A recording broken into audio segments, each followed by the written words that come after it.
সেই পরিবারের পারিবারিক দল বলা হয় জর্জ টেলিগ্রাফকে। একটা সময় প্রদ্যোৎ গুহ, বিশ্বনাথ, মাফ করবেন, প্রদ্যোৎ দত্ত। দেখা যাক বাবুলাল বলের নিয়ন্ত্রণ নিতে পারেন কিনা। ছোট্ট টার্নে কাটিয়ে নিয়েছেন একজনকে, দুজনকে কাটিয়ে নিয়েছেন। দূর থেকে প্রয়াস, বল ছিল 3 কাঠির মধ্যে। দেখা যাক এইভাবে গোলের মুখটা খুলে উঠতে পারেন কিনা তারা।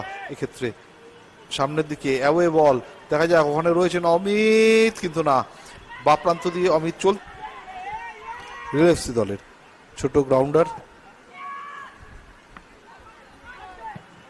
দূর থেকে শট, দূর থেকে চেষ্টা, কিন্তু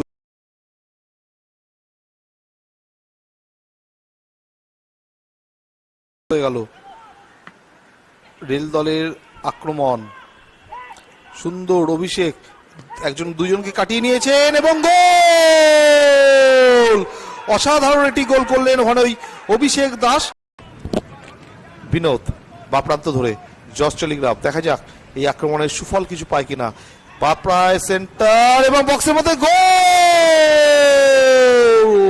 ওই বাবুলাল সুন্দর আসলে দীর্ঘদেহী ফুটবলার এই জাহিদ সৌভিক, এক্ষেত্রে বল লম্বা করে তুলে দিয়েছেন সেই সৌভিকের মাথা, এবং আরো একটি গোল হওয়ার সম্ভাবনা ছিল, কিন্তু ওখানে বিনোদ, ওই 33 নম্বর অভিষেক আজকের বোধদাতা, কিন্তু ডান প্রান্ত খুব বরাবর ঢুকে পড়েছিলেন বক্সের মধ্যে, কিন্তু পায়ে বলে ঠিকঠাক সংযোগটি হলো না। যদি সংযোগ ঘটতো তাহলে ফুটবল জীবনে অত্যন্ত গতিময় ছিলেন এই ফুটবলারটি। এক্ষেত্রে অমিতের কাপ বক্সের মধ্যে, মিঠুন, কিন্তু না, মিঠুন না, বাবুলাল ছিলেন।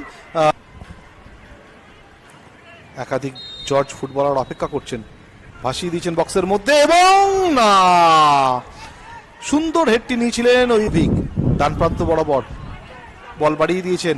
মাইনাস অমিত, পারবেন কি, এবং গোল! আরো একটি গোল, এবং এক্ষেত্রে রালতে, সেই রালতে যে রালতের কথা বারে বারে কর্পোরেশনের মাঠে, কিন্তু সেই আবহাওয়াই বিচরণ করছে, এবং এরকম সুন্দর একটা উপভোগ্য আবহাওয়ার সাথে আজকে উপভোগ্য ফুটবল উপহার দিচ্ছে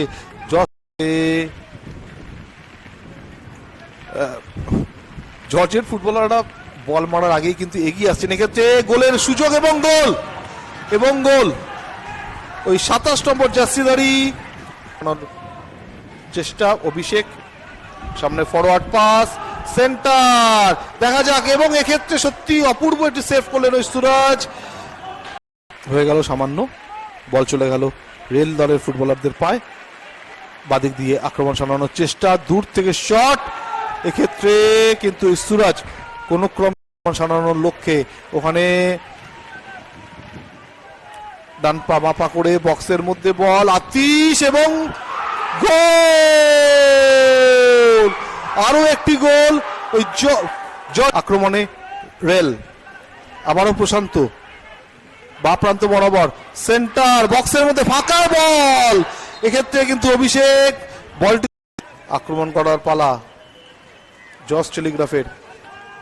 গোল শোধের মরিয়া চেষ্টা, এবং দূর থেকে শট, কিন্তু ওই চটলার মধ্যে বল ক্লিয়ার করে দিয়েছেন, বিপদের সীমার বাইরে পাঠিয়ে দিয়েছেন, এবং বলতে বলতে ম্যাচ রেফারি কিন্তু মাসি দিয়ে জানিয়ে দিলেন আজকের মতো খেলা শেষ। ম্যাচে জর্জ টেলিগ্রাফ 3-2 গোলে পরাজিত হলো রেলওয়ে ফুটবল ক্লাবের কাছে। রেলওয়ে ফুটবল ক্লাব আজকের এই জয় তাদের কাছে অত্যন্ত অত্যন্ত তাৎপর্যের। 12 ম্যাচে তারা পৌঁছে গেল 12 পয়েন্টে। অন্যদিকে জর্জ টেলিগ্রাফ তারা 11 ম্যাচে 11 পয়েন্টে আটকে রইল। অর্থাৎ আজকের এই জয়